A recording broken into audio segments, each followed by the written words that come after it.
میرا دل بدل دے، بدل دے، میرا دل بدل دے، میرا غفلت میں ڈوبا دل بدل دے، بدل دے، خدایا فضل فرما دل بدل دے، بدل دے۔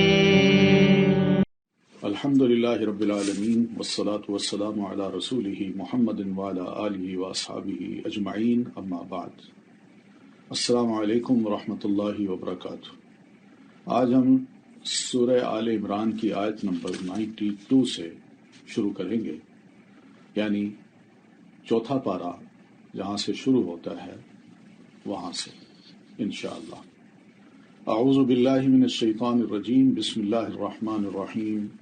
لن تنالوا البر حتى تنفقوا مما تحبون وما تنفقوا من شيء فإن الله به عليم۔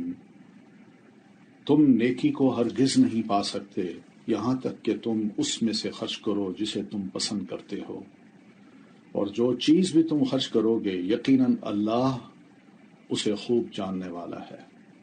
تو اس آیت میں اللہ تعالی ہم مسلمانوں کو بس اتنا سمجھانا چاہتا ہے کہ جو تمہاری محبوب ترین چیز ہے اس کے ذریعے سے اللہ کے قرب کا حصول آسانی سے ہو جاتا ہے۔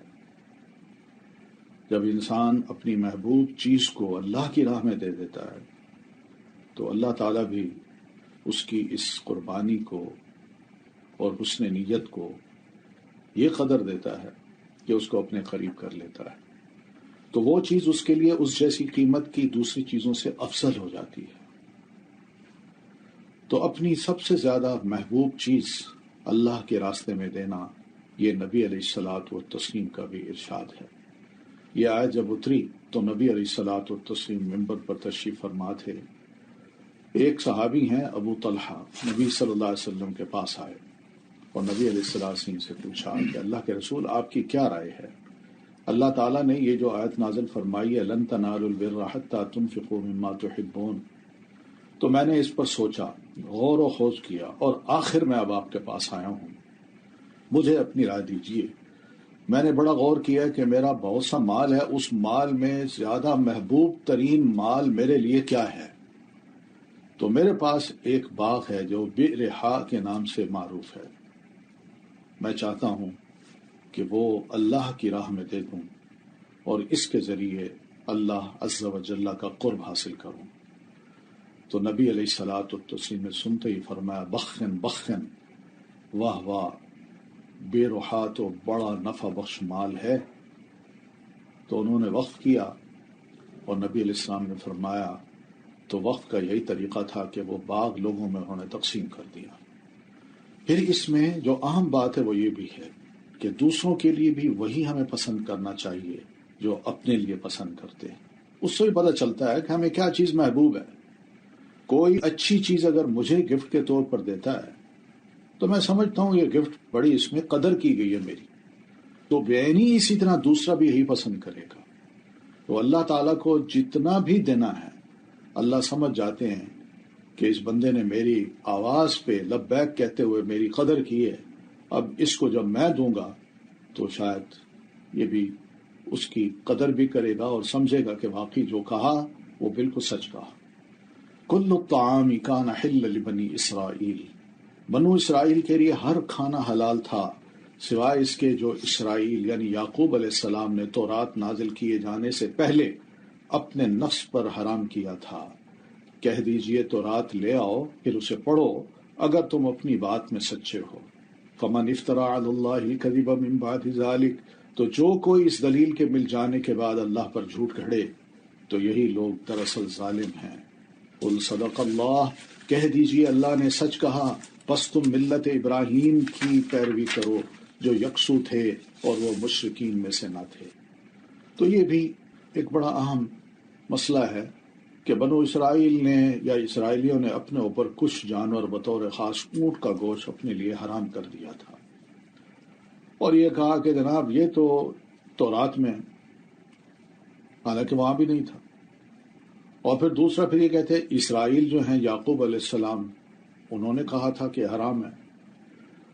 تو اللہ تعالیٰ فرماتے ہیں سب کھانے بنو اسرائیل کے لیے حلال تھے. ہاں، اسرائیل نے اپنی بیماری کی وجہ سے اللہ کے ہاں یہ عرض کی تھی کہ اللہ اگر تو مجھے شفا دے دے. شیاٹیکا کی، جیسے مفسرین لکھتے ہیں، ان کو شیاٹیکا کی تکلیف تھی اور انہیں اونٹ کا گوشت بڑا پسند تھا. تو جب یہ تکلیف بڑھی تو اللہ تعالیٰ سے دعا کی، اللہ اگر تو مجھے شفا دے دے تو جو محبوب ترین خوراک میری ہے میں اس کو چھوڑ دوں گا. تو اللہ تعالیٰ نے شفا دی. تو انہوں نے غور کیا کہ کون سی محبوب ترین خوراک ہے، وہ اونٹنی کا گوشت تھا یا اونٹ کا گوشت تھا. تو انہوں نے کہا آج کے بعد میں نہیں کھاؤں گا. بس یہ ان کی ذات تک کا مسئلہ ہے، ورنہ شریعت کا کوئی مسئلہ نہیں ہے. اس لیے فرمایا قل فأتوا بالتوراۃ، تورات کو لاؤ. کہاں لکھی ہے یہ بات کہ یہ گوشت بھی حرام ہے؟ فاتلوها ان کنتم صادقین، اس کو پڑھ کے دیکھو اگر تم اپنے دعوے میں سچے ہو، ورنہ یہ سمجھ لو کہ تم اللہ کے نام پر ایک جھوٹ گڑھ رہے ہو اور یہ ظالم لوگوں کا کام ہے. اور اللہ کے رسول ان کو فرمائیے قل صدق اللہ، اللہ تعالیٰ نے قرآن مجید کی آیت اتار کے اپنا سچ واضح کر دیا ہے. تم جھوٹ بولتے ہو تو فاتبعوا ملت ابراہیم حنیفا. اب بھی چانس ہے کہ ابراہیم علیہ السلام سے کوئی نسبت ہے تو ان کی ملت کی پیروی کرو. وہ یکسو تھے، وہ ادھر ادھر نہیں دیکھتے تھے. وما کان من المشرکین، اور مشرکوں میں سے بھی نہ تھے. یہاں بھی محبوب ترین چیز کی بات آئی کہ وقت کے نبی نے، یعقوب علیہ السلام نے بس ایک محبوب ترین خوراک کو چھوڑا اور اللہ نے شفا بھی دی، اور پھر اس کے بعد یہ قربانی ان کو مزید اللہ کی نظر میں یا پبلک کی نظر میں، آئندہ آنے والی انسانیت کی نظر میں اونچا بنا گئی. ان اول بیت وضع للناس، بے شک پہلا گھر جو لوگوں کے لیے مقرر کیا گیا وہی ہے جو مکہ میں ہے، تمام جہان والوں کے لیے برکت و ہدایت والا ہے. یہ بکہ کو مکہ کہتے ہیں اور مکہ کو بکہ بھی کہہ دیتے ہیں. بکہ اس کا مطلب ہے توڑنا، یعنی اس کے اندر مکہ میں جو بھی انسان آ جاتا ہے نا، اس کی گرمی، اس کا ماحول، اور خاص طور پر خانہ کعبہ اور پھر اس کے حج کے ریچولز، یہ بندے کی بڑی اصلاح کر دیتے ہیں. بالکل یہ ماحول ہی ایسا ہوتا ہے کہ بندہ جب آ کے رب کے حضور روتا ہے تو اندر سے ٹوٹ پھوٹ جاتا ہے اور کہتا ہے بس اللہ سکون اسی میں ہے، اب تک جو کچھ میں نے کیا میں نے غلطیاں کی. تو سب سے پہلا گھر اللہ تعالیٰ نے مکہ میں یہی بیت اللہ بنایا. کس کے لیے بنایا؟ عبادت کے لیے، انسانوں کے لیے کہ وہ یہاں آ کے عبادت کریں. اور پھر بڑی برکت والا ہے، اور برکت اس میں یہ ہے کہ اس میں ایک نماز با جماعت پڑھی جائے تو اس کے علاوہ مسجد نبوی اور مسجد اقصی کے علاوہ جس کسی اور مسجد میں نماز پڑھی جائے وہاں 1,00,000 نمازیں اور حرم پاک میں ادا کی گئی ایک نماز دونوں برابر ہیں. یہ اس کی برکت ہے. برکتیں یہ بھی ہیں کہ وہاں کچھ نہیں اگتا مگر دنیا کی ہر شے وہاں تازہ ترین مل جاتی ہے. برکت یہ بھی ہے کہ جو بھی جاتا ہے وہ صرف اسی نیت سے جاتا ہے کہ میں نے وہاں جا کے عمرہ کرنا ہے اور حج کرنا ہے. کوئی سی سائڈ نہیں ہے، کوئی مارکیٹیں نہیں ہیں کہ بندہ وہاں جائے اور گھومے پھرے، کوئی پارکس ہوں، نہیں. نیت اس کی یہی ہوتی ہے وَهُدًى لِّلْعَالَمِينَ، اور تمام جہاں والوں کے لیے باعث برکت والا اور ہدایت والا بھی ہے. تو یہ سب سے پہلا گھر ہے. تو عبادت کے بعض مقامات بعض سے بڑے افضل ہوتے ہیں. اس کی وجہ یہ ہوتی ہے کہ عبادت کے مقامات عبادت کے لحاظ سے ایک دوسرے سے درجے میں برتر نہیں ہوتے، بلکہ عبادت کی سب جگہیں عبادت کرنے کے لحاظ سے برابر ہوتی ہیں. مگر اس گھر کو اولیت، اس کو فضیلت دینے کی وجہ بنی ہے. لیکن ان جگہوں پر عبادت کے درجات اس لیے بھی بڑھا دیے گئے ہیں کیونکہ ان جگہوں پر زمانے کے اعتبار سے ایک لمبے عرصے سے عبادت کی جا رہی ہے، لمبے عرصے سے. اور ان جگہوں کے تعمیر کرنے والوں کے ساتھ ان کے منسوب ہونے اور ان تعمیر کرنے والوں کی اچھی نیت کی وجہ سے وہاں عبادت کے درجات بھی بڑھ گئے ہیں. یہ اصل چیز ہے. ابراہیم، اسماعیل، ربنا تقبل منا انک انت السمیع العلیم، اللہ تو خوب سننے والا ہے دعاؤں کا، العلیم، اور دلوں کی نیتوں کو بھی جاننے والا ہے. بڑی خوبصورت دعا تھی ان کی. تو مکہ کے بابرکت ہونے کی کچھ اور وجوہات بھی ہیں. یہی جو میں نے عرض کی ہے، اس میں بہت زیادہ خیر پائی جاتی ہے، اس میں عبادت کا ثواب بھی کئی گنا زیادہ دیا جاتا ہے. ایک قول یہ بھی ہے کہ یہ اس لیے بھی مبارک ہے کہ جو شخص اس میں حج کرنے، اس کا طواف کرنے اور اس کے پاس اعتکاف کرنے کے لیے آتا ہے تو اس کے گناہ معاف کر دیے جاتے ہیں. اور یہ بھی ممکن ہے کہ اس برکت سے مراد وہ برکت ہو جو اللہ کے اس قول میں بیان کی گئی ہے کہ یجبا الیہ ثمرات کل شیء، جس کی طرف ہر قسم کے پھل کھینچ کر لائے جاتے ہیں. اور پھر یہ برکت بھی ہے کہ اس میں ہمیشہ عبادت کی جاتی ہے اور اس میں عبادت کرنا لازم ہے. تو زمین پر سب سے پہلے یہی مسجد بنائی گئی. آپ سے پوچھا گیا تھا، آپ نے فرمایا سب سے پہلے مسجد حرام. پوچھا گیا پھر اس کے بعد کون؟ آپ نے فرمایا مسجد اقصی. تو بہرحال یہ بڑی بابرکت جگہ اس لیے بھی ہے کہ فقر و فاقہ اور گناہ دور کرنے والی جگہ ہے. یہ آپ فرماتے ہیں پے در پے حج اور عمرہ کیا کرو، کیونکہ یہ دونوں فقر اور گناہوں کو اس طرح ختم کر دیتے ہیں جیسے بھٹی لوہے، سونے اور چاندی کے میل کو ختم کر دیتی ہے. فیہ آیات بینات، اور اس میں واضح نشانیاں ہیں. اس گھر میں واضح نشانی، یعنی بیت اللہ کو دیکھ لیجئے، پھر مقام ابراہیم کو دیکھ لیجئے، پھر اس کے بعد زمزم کو دیکھ لیجئے، پھر صفا اور مروہ کو دیکھ لیجئے، پھر اس کے بعد اسی مکہ میں اس گھر کے علاوہ منا، عرفات، مزدلفہ، ان تمام کو دیکھ لیجئے. اور جو کوئی اس میں داخل ہوا امن والا ہو گیا. بڑے امن کی جگہ ہے، وہاں کوئی شر نہیں کر سکتا اور نہ ہی اس کی اجازت ہے، نہ جلسوں کی نہ جلوسوں کی. یہ دوسروں کو اور عبادت کو ڈسٹرب کرنے کی بات ہے.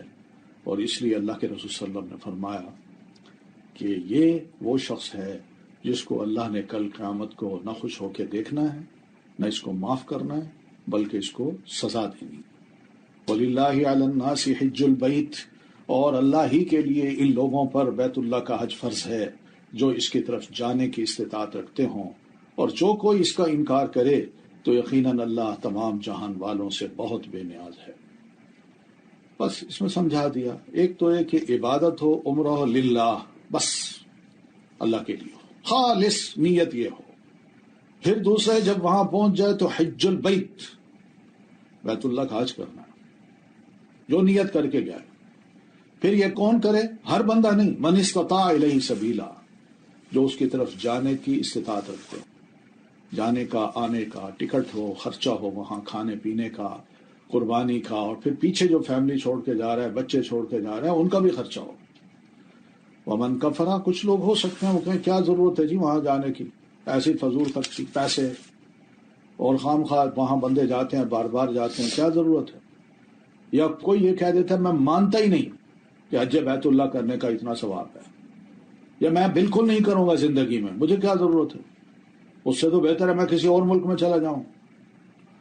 تو اللہ فرماتے ہیں جاؤ، فإن اللہ غنی عن العالمین، اللہ تعالیٰ تمام جہان والوں سے بے نیاز ہے. ساری دنیا بھی ایک طرف ہو جائے نا تو اللہ کو کوئی ضرورت نہیں. اللہ اپنے اس گھر کو آباد کروانا جانتا ہے. آپ دیکھ لیں کیسے لوگ والہانہ چاروں طرف سے دنیا کے کونے کونے سے وہاں پہنچ جاتے ہیں، اور بڑی بے چینی ہوتی ہے، تڑپ ہوتی ہے کہ پہنچنا ہے وہاں. تو بہرحال یہ شہر ایسا ہے جو جانوروں کو بھی امن دینے والا ہے. یہ شہر ایسا ہے کہ دجال کے فتنے سے بھی امن والی یہ جگہ ہے. آپ یہی فرماتے ہیں، یہ صحیح بخاری کی روایت ہے کہ ہر شہر میں دجال کا گزر ہوگا مگر مکہ اور مدینہ میں نہیں آئے گا، کیونکہ ان کے تمام راستوں پر فرشتے صف بستہ پہرا دے رہے ہوں گے. تو اس گھر کی طرف نکلنے والا جو ہے وہ اللہ کی حفاظت میں آ جاتا ہے. آپ فرماتے ہیں ثلاثۃ فی ضمان اللہ عز وجل، 3 قسم کے لوگ اللہ عز وجل کی حفاظت اور ضمانت میں آ جاتے ہیں. اور ایک یہی ہے کہ رجل خرج حاجن، وہ بندہ جو حج کی ادائیگی کے لیے نکلے. قل یا اہل الکتاب، کہہ دیجئے اہل کتاب، لما تکفرون بآیات اللہ، تم اللہ کی آیات کا کیوں انکار کرتے ہو، حالانکہ جو تم عمل کرتے ہو اللہ اس پر خوب گواہ ہے. یعنی تمہاری کتاب میں، تورات میں اور انجیل میں جو لکھا ہوا ہے کم از کم اسی کو ہی مان لو. محمد صلی اللہ علیہ وسلم کے بارے میں، کلام اللہ کے بارے میں، صحابہ کرام کے بارے میں جو کچھ لکھا ہے وہ تو مانو، اس کا تو انکار نہ کرو.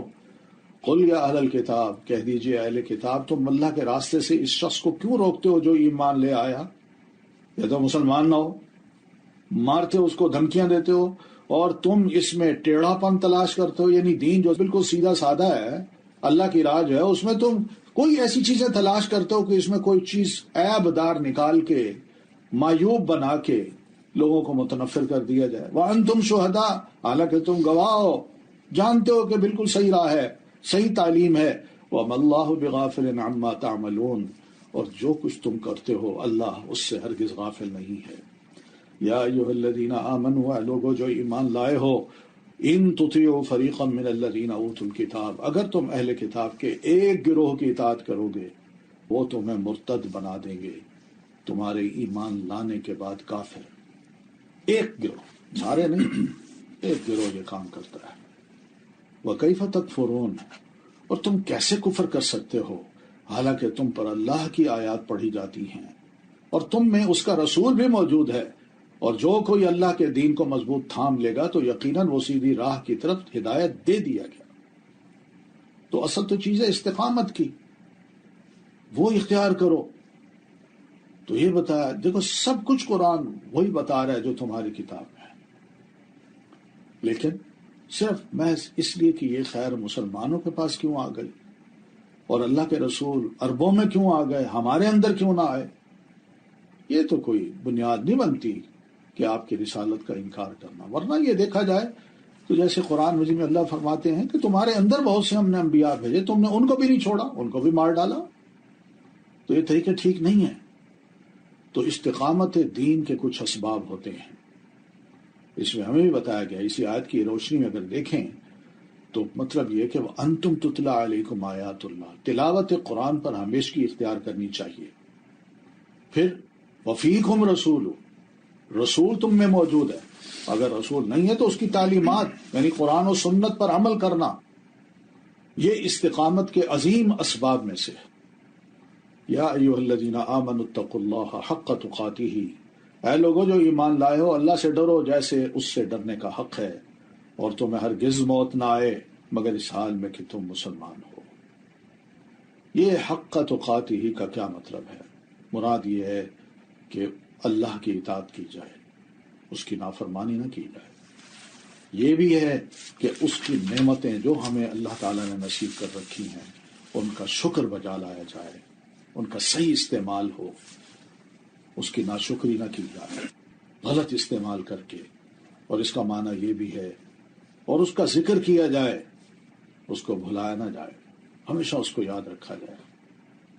ہر جگہ یہ تقویٰ ہونا چاہیے. آپ فرماتا ہے اتق اللہ حیث ما کنت، اللہ کے بندے تم جہاں کہیں بھی ہو اللہ سے ڈرتے رہو. واعتصموا بحبل اللہ جميعا ولا تفرقوا، اور تم سب کے سب اللہ کی رسی کو مضبوطی سے تھام لو اور فرقہ فرقہ مت بنو، اور اپنے اوپر اللہ کی نعمت کو یاد کرو. یہ مسلمانوں کو بتایا، صحابہ کرام کو جو مدینہ میں اب مہاجر بھی تھے اور انصاری بھی تھے، مقامی بھی تھے اور باہر کے لوگ بھی تھے، لیکن سب مسلمان تھے. ان کو فرمایا کہ تم سب کے سب مل کے اللہ کی رسی کو مضبوطی سے تھام لو، یعنی یہ دین ہے، بس دین کی تعلیم پر عمل کرو. ولا تفرقوا، اور فرقہ فرقہ مت بننا. یاد رکھنا، یعنی کسی کا منہ دوسری طرف ہو، کسی کا اور طرف ہو، کوئی ایک اپنا گروپ بنا لے، دوسرا اپنا گروپ بنا لے، ایک مہاجر کہلائے اور دوسرے انصاری کہلائے، اور آپس میں عصبیت پیدا ہو جائے. اور اپنے اوپر اللہ کی نعمت کو یاد کرو، جب تم آپس میں دشمن تھے تو اس نے تمہارے دلوں میں الفت ڈال دی تو تم اس کی نعمت سے بھائی بھائی بن گئے، اور تم آگ کے گڑھے کے کنارے پر تھے تو اس نے تمہیں اس سے بچا لیا.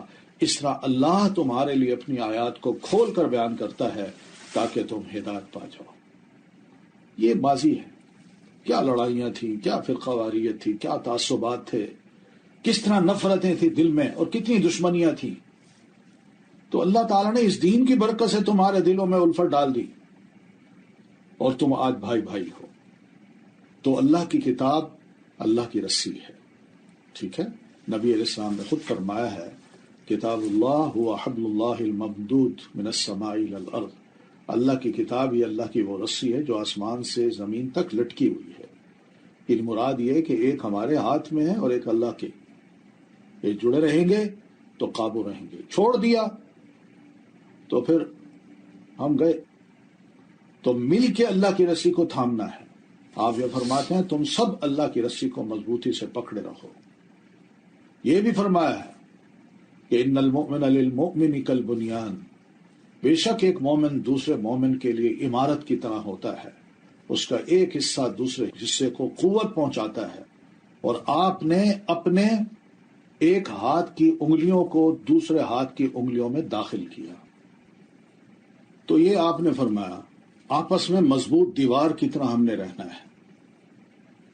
وَلْتَكُن مِّنكُمْ أُمَّةٌ، اور تم میں ضرور ایک گروہ ایسا ہو جو لوگوں کو خیر کی طرف دعوت دے، نیکی کا حکم دے اور برائی سے روکے، اور یہی وہ لوگ ہیں جو فلاح پانے والے ہیں.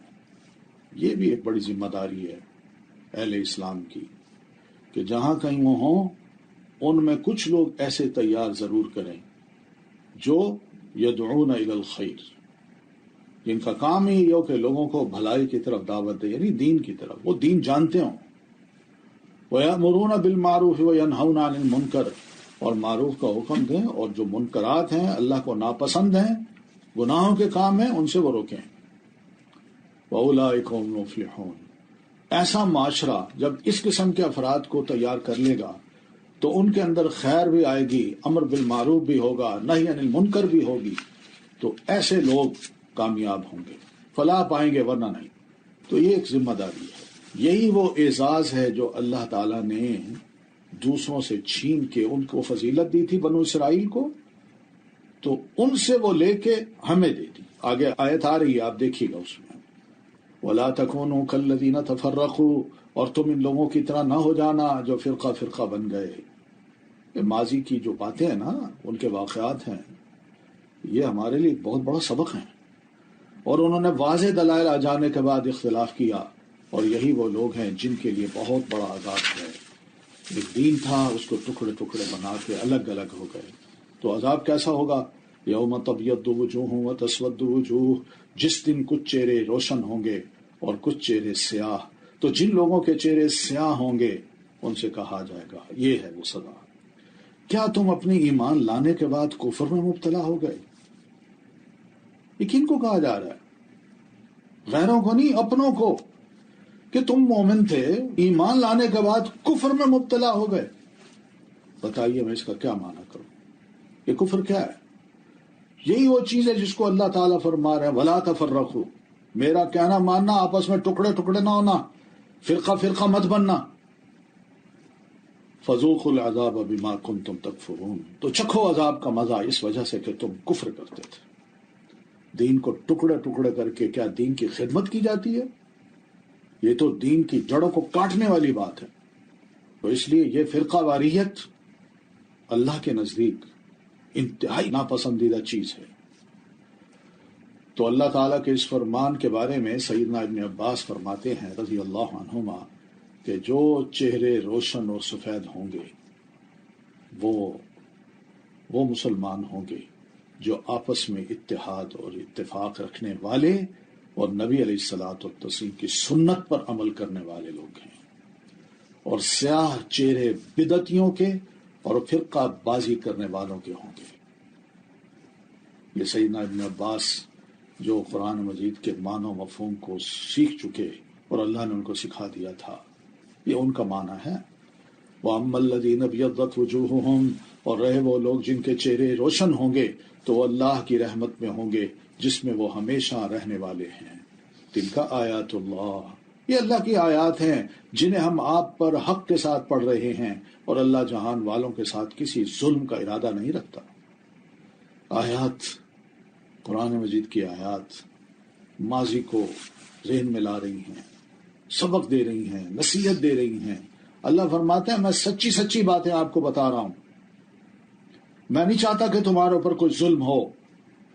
یہ اور بات ہے کہ تم اپنے اوپر خود ظلم کرو. وَلِلَّهِ مَا فِي السَّمَاوَاتِ وَمَا فِي الْأَرْضِ، اور اللہ ہی کے لیے جو کچھ آسمانوں میں ہے اور جو کچھ زمین میں ہے، اسی کا حکم مانو. پھر دوسروں کو کیوں بیچ میں لاتے ہو؟ جو وہ کہہ رہا ہے، جب اس کی بادشاہت ہی ایسی ہے تو پھر اللہ کو مان لو. وَإِلَى اللَّهِ تُرْجَعُ الْأُمُورُ، اور پھر تم جو کچھ بھی کر رہے ہو تمہارے سارے معاملات اللہ کی طرف ہی لوٹائے جائیں گے، کسی اور طرف نہیں جائیں گے، کوئی کام نہیں آئے گا. کنتم خیر امت، یہ وہ ٹائٹل ہے، وہ فضیلت جو بنو اسرائیل کو دی تھی، وہ اللہ تعالیٰ نے وہ تاج ان کے سر سے اتار کے اس مسلم امہ کے سر پہ رکھا جو صحابہ کرام تھے. ان کو کہا کنتم خیر امت، اب تم ہی بہترین امت ہو، کوئی اور نہیں ہے. یہ خیر کا لفظ جو ہے نا، فضل سے زیادہ معنی گہرا رکھتا ہے. جو فضیلت تھی فضلتکم علی العالمین، اس سے بڑھ کر خیر کا معنی ہے بہترین امت. یعنی کوئی فضیلت میں کتنا بڑا ہوا کیوں نہ ہو، مگر ان کے مقابلے میں تم زیادہ بہتر ہو، یہ مطلب ہے.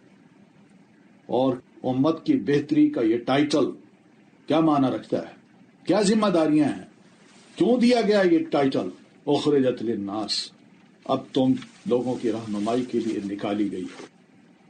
تأمرون بالمعروف، تم نیکی کا حکم دیتے اور برائی سے روکتے ہو. وتؤمنون باللہ، اور تم اللہ پر ایمان رکھتے ہو. یہ ہے ٹائٹل، یہ ذمہ داری ہے. اس ذمہ داری کو جب تک پورا کرتے رہے یہ تاج تمہارے سر پہ ہوگا. اور اگر تم نے اس ذمہ داری کو چھوڑ دیا تو جس طرح پہلوں کے سر سے یہ تاج اتارا گیا، اللہ تعالیٰ یہ اتار لے گا. جس طرح ان کو وقت کے ساتھ ساتھ زیادتیاں کرنے، اللہ تعالیٰ کے احکام کی کھلی کھلی نافرمانی کرنے، کتاب کو اپنی پیٹھ کے پیچھے پھینکنے پر جس طرح اللہ تعالیٰ نے وقتاً فوقتاً ان کو سزائیں دی، وہی چیز تمہارے ساتھ بھی ہو سکتی ہے. وہ دیکھ لیجیے قرآن کتنا سچا ہے. آج جو ہمارے حالات ہیں، ان حالات کو ذرا تھوڑا سا غور کریں. 1500 سال بعد جو ہمارے حالات ہو گئے ہیں، بالفرض اللہ تعالیٰ اس وقت کسی نبی کو بھیجے اور اس پر کتاب اتارے، تو اس کتاب میں کن واقعات کا ذکر ہوگا یا کن کے واقعات بیان کیے جائیں گے؟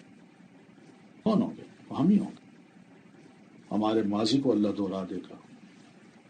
تمہیں رسول دیا، تمہیں کتاب دی، بعد میں تم لڑ پڑے، مارا ایک دوسرے کو، ظلم کیے، زیادتیاں کی، دعوت و تبلیغ کا کام چھوڑ دیا، اچھے اچھے لوگوں کو تم قتل کرتے رہے، مارتے رہے، اور جو دوسروں کے کام تھے، شراب، جوا، حرام خوری، یہ سود، یہ سب کچھ تم بھی کرتے رہے. سوچئے کیا ہماری تعریفیں ہوں گی جو اس وقت مجموعی صورت حال ہے ہم مسلمانوں کی؟ یہ تو ہم آج کے دور کے بنو اسرائیلی اس لیے تو بنے ہوئے ہیں، جگہ جگہ میں مار پیٹ رہی ہے، کوئی عزت ہی نہیں رہی کسی مسلمان کی. تو یہ قابل غور چیز ہے. آج ہمارے سر پہ خیر کا تاج نہیں ہے. ہمارے بڑے ہوں چھوٹے ہوں، مالدار ہو غریب ہو، پڑھا لکھا ہو جاہل ہو، وہ دین کو پسند نہیں کرتا. نہ حکمران پسند کرتے ہیں، نہ عوام پسند کرتی ہے. خیر امت کا ٹائٹل کس کو ملے گا؟ کون کہتا ہے ہم آج خیر امت؟ کوئی مسلمان بڑے سے بڑا بندہ بھی، چاہے وہ کتنا بڑا عالم فاضل کیوں نہ ہو، وہ بھی یہ لفظ نہیں کہہ سکتا کہ ہم ہی خیر امت ہیں. قابل غور چیزیں ہیں یہ. وَلَوْ آمَنَ أَهْلُ الْكِتَابِ، اور اگر اہل کتاب ایمان لے آتے تو یہ ان کے حق میں بہت بہتر ہوتا. ان میں سے کچھ مومن ہیں مگر ان کی اکثریت فاسق ہے. یعنی ایمان لاتے تو ان کو اللہ ڈبل ثواب دیتا، پہلے نبی پر، پہلی کتابوں پر ایمان لانے کا، اور پھر محمد صلی اللہ علیہ وسلم پر اور قرآن مجید پر ایمان لانے کا. لیکن اللہ فرماتے ہیں ان میں ہیں کچھ جو مومن ہو گئے مگر اکثریت ان کی نہیں مانتی، وہ فسق و فجور میں مبتلا ہے. لن یضروکم الا اذی، یہ تمہیں ہرگز نقصان نہیں دے سکتے سوائے کچھ اذیت دینے کے. تم اگر دین پر قائم رہو تو تمہارا مخالف کسی قسم کی تکلیف تمہیں نہیں دے سکتا، نقصان نہیں دے سکتا. ہاں کچھ اذیت ضرور دے گا، باتوں سے اور اشاروں سے، کنایوں سے، پروپیگنڈے سے. وَإِن يُقَاتِلُوكُمْ يُوَلُّوكُمُ الْأَدْبَارَ ثُمَّ لَا يُنصَرُونَ، اور اگر وہ تم سے میدان جنگ میں لڑیں تو تم سے پشت پھیر جائیں گے، پھر وہ مدد نہ کیے جائیں گے. ضربت علیہم الذلۃ، وہ جہاں کہیں بھی پائے گئے ان پر ذلت مسلط کر دی گئی. دیکھیے ماضی کے لوگوں کا اللہ کس طرح ذکر کر رہا ہے. اینما ثقفوا، کیا آج حالت یہ کس کی ہے؟ الا بحبل من اللہ وحبل من الناس، الا یہ کہ اللہ کی پناہ میں آ جائیں اور لوگوں کی پناہ میں آ جائیں. ہم تو کہتے ہیں نا یہ جو ہیں، لیکن قابل غور باتیں ہیں، دوسروں کو کہنا آسان ہے، مگر قرآن مجید کا یہ جامع کلام ہمیں بھی سوچ پر مجبور کرتا ہے کہ ہم اپنی حالت کو بھی دیکھیں. وباءوا بغضب من اللہ، اور وہ اللہ کی طرف سے غضب میں گرفتار ہو کر پلٹے اور ان پر محتاجی مسلط کر دی گئی. ایک ایک جملہ، ایک ایک لفظ قابل غور ہے ہم سب کے لیے. ذالک، یہ سب اس لیے ہوا کہ بأنہم کانوا یکفرون بآیات اللہ، کہ بے شک وہ اللہ کی آیات سے کفر کرتے تھے اور انبیاء کو ناحق قتل کرتے تھے. یہ اس وجہ سے بھی ہوا کہ وہ نافرمانی کرتے تھے اور حد سے بڑھ جاتے تھے. جناب سچی بات یہی ہے کہ یہ آیات ہمیں دماغ میں بیٹھا کے ذرا کونے میں بیٹھ جانا چاہیے اور اپنا تجزیہ کرنا چاہیے. باقی جو تبصرے ہیں، ہمارے تجزیے ہیں، ٹاکس ہیں، یہ سب اندازے ہیں، اصل مرض کی طرف کوئی نہیں آ رہا. آج اسباب بتانے والے بہت ہیں، جناب یہ وجہ ہے، وہ وجہ ہے، حکومتیں چلنے نہیں دیتی، عوام پاگل ہے، اچھے لوگوں کو سلیکٹ نہیں کرتی. اوہ بھائی یہ مسئلے نہیں ہیں، یہ مسئلے ہیں اصل. ان پہ بات کیجیے. قوم کے سامنے ایسی باتیں کرنی چاہیے تاکہ ہماری بھی اصلاح ہو اور قوم کی بھی اصلاح ہو. لیسوا سواء، وہ سب ایک جیسے نہیں ہیں اہل کتاب کہ سب برے ہوں. من اہل الکتاب امتن، اہل کتاب میں ایک جماعت ایسی بھی ہے جو حق پر قائم ہے، حق پر قائم ہے. اور یتلون آیات اللہ، وہ رات کی گھڑیوں میں اللہ کی آیات کی تلاوت کرتے ہیں. وہم یسجدون، اور سجدے بھی کرتے ہیں. یہ بھی اللہ تعالیٰ نے دیکھی. مسلمان ہوئے وہ الحمدللہ عبداللہ ابن سلام ہوں، دوسرے ان کے ساتھی ہوں، یہ سب جب مسلمان ہوئے ہیں تو ان مسلمانوں نے پچھلے دین کے مطابق اپنے آپ کو اسلام میں داخل کیا اور پھر اللہ کی آیات یعنی قرآن مجید کی تلاوت کا ایک شعار بنا لیا کہ رات کی گھڑیوں میں وہ سجدے بھی کرتے اور قیام بھی کرتے تھے. ان کی خاصیت یہ ہے کہ یؤمنون باللہ والیوم الآخر، وہ اللہ اور یوم آخرت پر ایمان بھی رکھتے ہیں، وہ نیکی کا حکم دیتے ہیں اور برائی سے روکتے ہیں، اور بھلائی کے کاموں میں ایک دوسرے سے سبقت کرتے ہیں، اور یہی لوگ صالحین میں سے ہیں. اتنی تعریف ہے. غیر بھی آ جائے تو اسلام ان کو سینے سے لگا لیتا ہے. ماضی کے گناہ معاف اور اپنی تبدیلی سے اللہ تعالیٰ پچھلے گناہوں کو نیکی میں بدل دے، اور پھر یہ ان کے اندر خاصیت پیدا ہو جاتی ہے. وَمَا يَفْعَلُوا مِنْ خَيْرٍ، اور یہ نیکی کا جو بھی کام کریں گے تو ہرگز ان کی ناقدری نہ کی جائے گی، وہ قبول کی جائے گی. اور اللہ تقوی والوں کو خوب جاننے والا ہے.